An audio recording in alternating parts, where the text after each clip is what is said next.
پیدا ہونے سے لے کر کے وفات تک کے مسئلے اللہ تعالیٰ نے تمہیں بیان کر دیے. وَلَا رَطْبٍ وَلَا يَابِسٍ إِلَّا فِي كِتَابٍ مُبِينٍ. کوئی خشکی کی چیز بھی نہیں ہے, کوئی تری کی چیز بھی نہیں ہے جس کو قرآن نے بیان نہ کیا ہو. رب تبارک و تعالیٰ نے ساری چیزیں بیان فرما دی, تمہاری شریعت کمپلیٹ ہے. آج تمہیں اپنی زندگی گزارنے کے لیے لا, قانون کسی ایرے غیرے کے پاس سے لینے کی ضرورت نہیں. اسلام ہر قانون تمہیں دیتا ہے, چاہے بچوں کے بچوں کے معاملات ہوں, چاہے جوانوں کے معاملات ہوں, شوہر بیوی کے حقوق ہوں, ماں باپ کے حقوق ہوں, استاد شاگرد کے معاملات ہوں, پڑوسیوں کے حقوق ہوں, تجارت کے, لین دین کے, نکاح کے, خلا کے, عدت کے, طلاق کے, سارے مسائل پورا کا پورا تفصیل کے ساتھ اسلام تمہیں دیتا ہے. اس طرح کا کوئی لا پوری دنیا میں نہیں ہے جس طرح اسلام کے پاس ہے. ظاہر سی بات ہے, جب اسلام کے پاس اتنا بڑا مکمل نظام ہوگا تب تو پھر یہ ٹارگٹ نمبر 1 پوری دنیا میں ہوگا ہی ہوگا. یوں ہی اسلام سے لوگ نہیں چڑھتے, یوں ہی اسلام سے نہیں نفرت کرتے. ظاہر سی بات ہے کہ حسینوں سے ہی حسد ہوتا ہے, کوڑی سے کون حسد کرے گا؟ جس کو کوڑ کی بیماری ہو اس سے کوئی حسد نہیں کرتا. ایک حسین دوسرے حسین سے بھی نفرت کرتا, حسد کرتا ہے. یا کم صورت والا اچھی صورت والے سے حسد فطری طور پر کرتا ہے. اسی لیے محاورہ کہا گیا ہے کہ حسینوں سے حسد ہوتا ہے.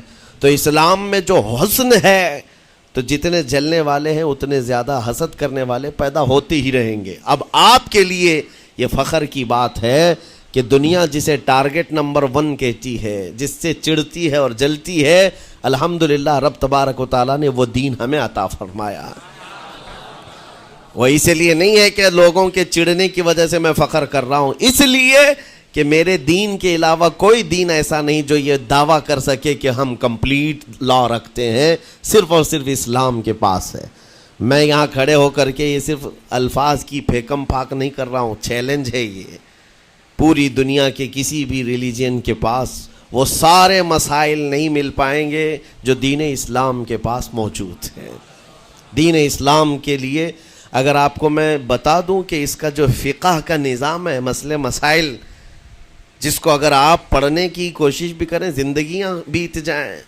صرف اور صرف ایک چیپٹر پر کتابیں لکھی ہوئی ہیں. صرف نکاح کے مسئلے کتابیں پوری ہیں, صرف طلاق کے مسئلے پوری کتابیں موجود ہیں. اتنا وستار کے ساتھ, اتنا تفصیل کے ساتھ کوئی دین نہیں پیش کرتا, صرف اور صرف اسلام ہے. یہ باتیں میں آپ کے سامنے کیوں رکھ رہا ہوں میرے عزیز ہو, تاکہ تمہیں یہ احساس ہو کہ اللہ نے کون سی نعمت تمہیں دی ہے. اسی آیت میں رب تعالیٰ فرماتا ہے وَأَتْمَمْتُ عَلَيْكُمْ نِعْمَتِي, میں نے اپنی پوری نعمت تمہیں دے دیا, پوری نعمت تمہیں دے دیا. احساس کرو کہ اسلام سے بڑھ کر نعمت کیا ملتی تمہیں, اسلام سے بڑھ کر کے کیا نعمت ہے جس میں رب تبارک و تعالیٰ نے تمہیں اخلاق و کردار دیے ہیں, تعلیم کے لیے سارے. آپ کو ابھی اس زمانے میں پروپیگنڈے کے شکار ہو گئے کہ ہم جاہل قوم سے وابستہ ہیں, ہمارے ہاں جہالت زیادہ ہے, ہمارے ہاں بد کرداری زیادہ ہے. یہ عوام کو دیکھ کر کے لوگوں نے پروپیگنڈا بنایا, ورنہ تو ان کی حالت یہ تھی 18ویں صدی تک یورپ والوں کو روڈ بنانے کا طریقہ بھی نہیں معلوم تھا, اسلام نے سکھایا ہے ان کو.